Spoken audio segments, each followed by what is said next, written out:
understand more about the category and this year's winner, I want to welcome on stage again Dan Waardje, the man behind tonight's show. Welcome on stage, Dan.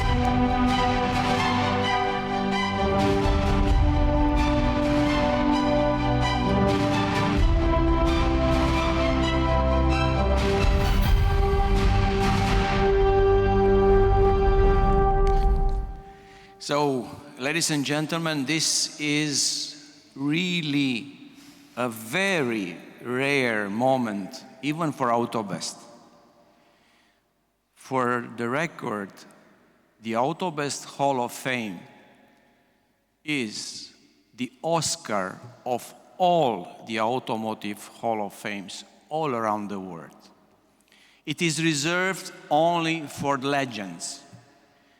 And again, some of you know, as a matter of fact, so far only 3 legends been inducted.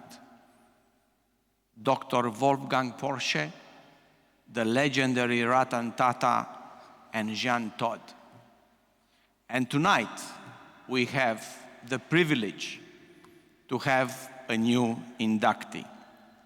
And by the way, I collected some interesting details of our legend of tonight. He was born into a family with several famous members. Pay attention.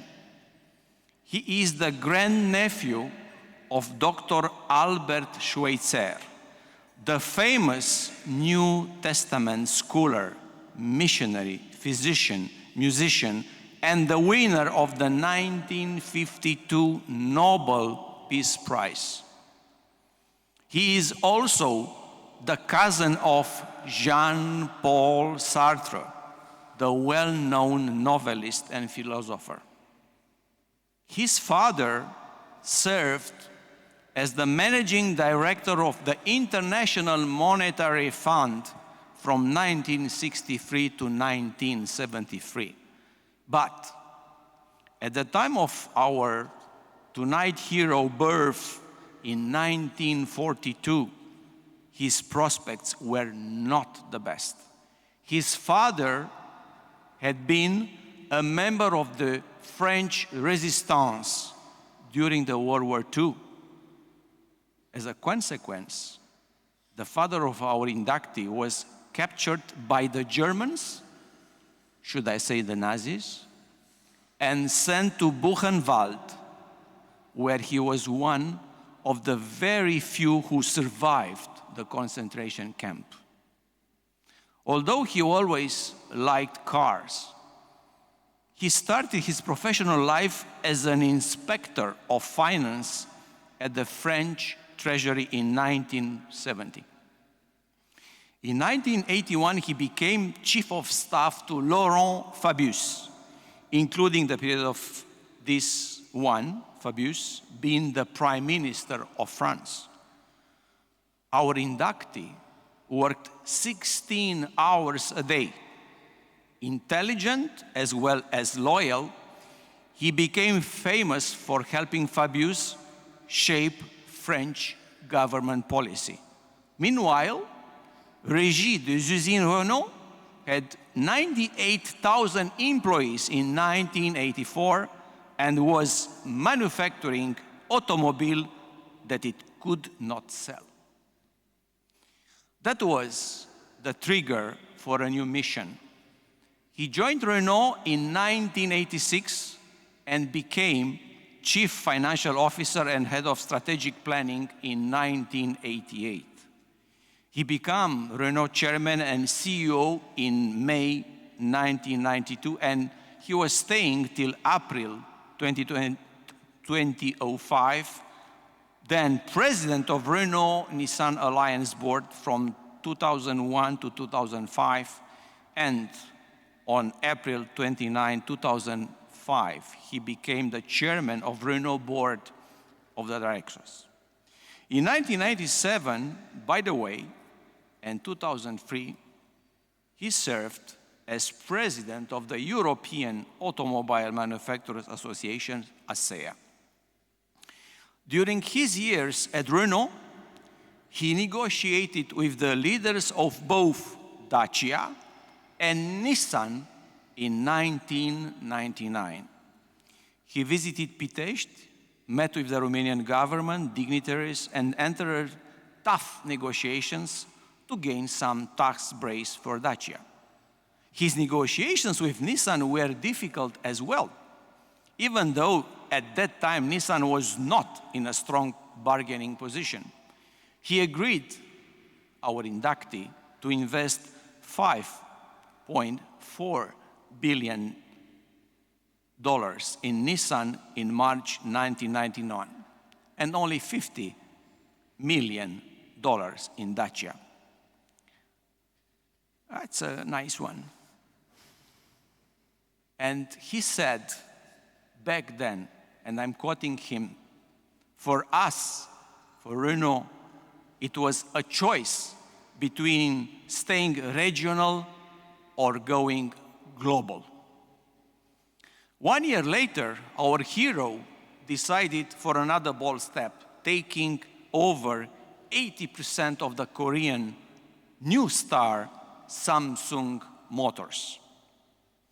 Among other things, he was in addition chairman of AstraZeneca, a non-executive director for BNP Paribas, Électricité de France, Veolia Environment, Volvo AB, and L'Oréal, and even vice chairman of the supervisory board of Philips Electronics.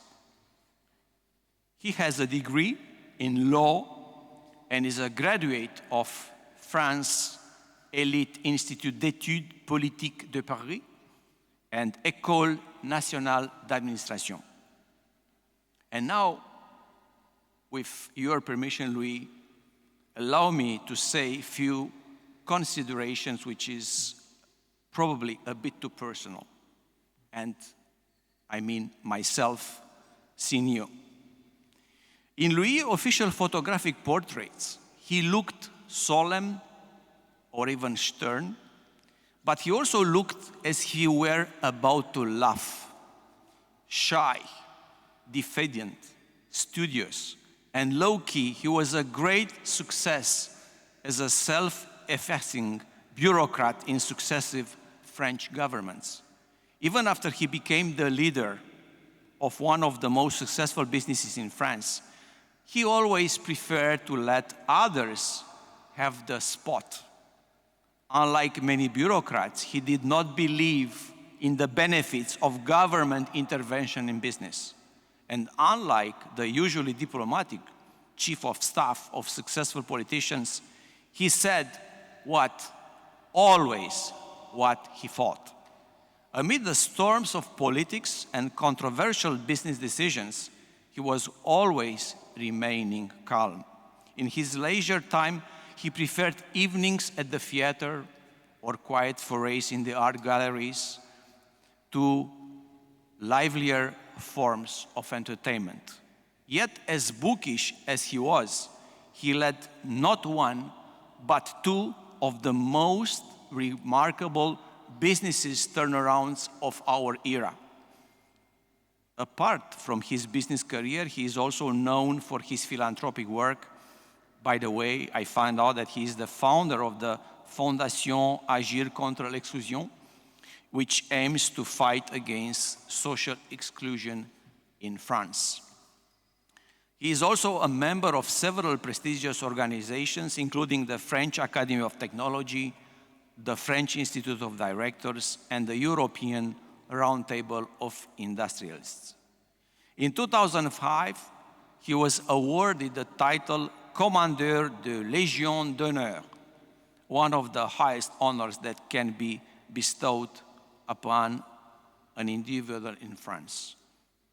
He is an avid contemporary art collector and has donated many works to the French museums over the years.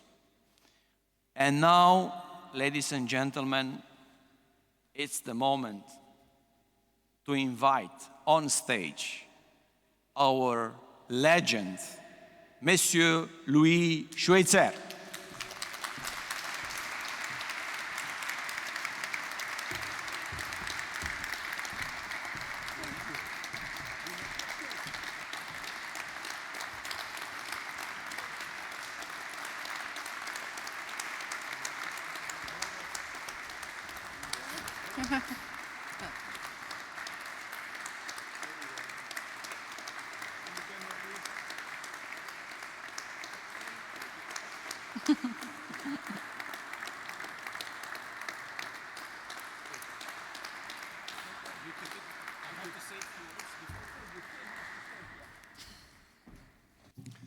Well, I won't speak very long because Dan has spoken at length and made me get all pink with pride. I must say I'm very proud to be accepted in this Hall of Fame, and I must say that I am very grateful to Dan and the jury to have considered, well, it's worth it. I would want to say that I'm very happy that this evening I'm honored at the same time as Dacia is honored, and at the same time as Renault is honored, and also at the same time that former members of Renault have received awards. And I think it is important. I would also want to say that I have tremendously enjoyed my time at Renault. There were some more difficult times, but mainly it was enjoyable. It was enjoyable because the people at Renault were fascinating to work with.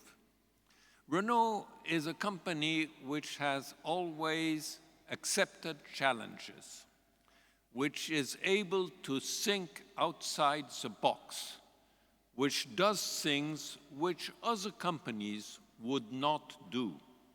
To give an example, a distant cousin of mine who was a star at Chrysler, Ford, and BMW, a distant cousin, when we did the Renault-Nissan deal, said, well, they should have put $5 billion in a box and thrown it in the Pacific. It would have cost less money, and it would not have been as stupid as what they did. And so it just shows that, yes, Renault can do things nobody else can do, because the people at Renault are great people. And tonight, I wish to thank all the people who have worked at Renault to have made this life possible. Thank you. Ladies, gentlemen, dear friends, I'm delighted to have been invited to this year's AUTOBEST Gala. I could not make it in person due to prior commitments, but I did not want to miss the opportunity to address you all through a video message, and especially to congratulate this year's inductee to the AUTOBEST Hall of Fame, Mr. Louis Schweitzer. I well recall my own induction into the Hall of Fame, as it was and remains an honor to be recognized by such an organization and to be included in such a group of distinguished individuals who have made significant contributions to the automotive industry. After a long and successful career in that industry, I decided it was time for me to give back to it something of what it gave me. This is why I've devoted my life since leaving Ferrari to first the International Automobile Federation, FIA, and then in my current work as the United Nations Secretary General Special Envoy for Road Safety. But it is occasions like this that remind me of how much the industry continues to give to me. And I'm so grateful for that. I now extend my warmest congratulations to Louis Schweitzer, a fellow Frenchman and a legendary leader of the Renault Group. Mr. Schweitzer has been an influential figure in the automotive industry for many years, and his contribution has helped shape the industry, and we know it today. His induction to the AUTOBEST Hall of Fame is well deserved, and I am proud to welcome him into this illustrious group of people. To conclude, I would further like to congratulate all of tonight's honorees, and I look forward to hearing about the many successes to come in the years ahead. Thank you. Todd. And Mr. Schweitzer, I'm very happy that we're finally able to let you listen to those touching words of Jean Todt.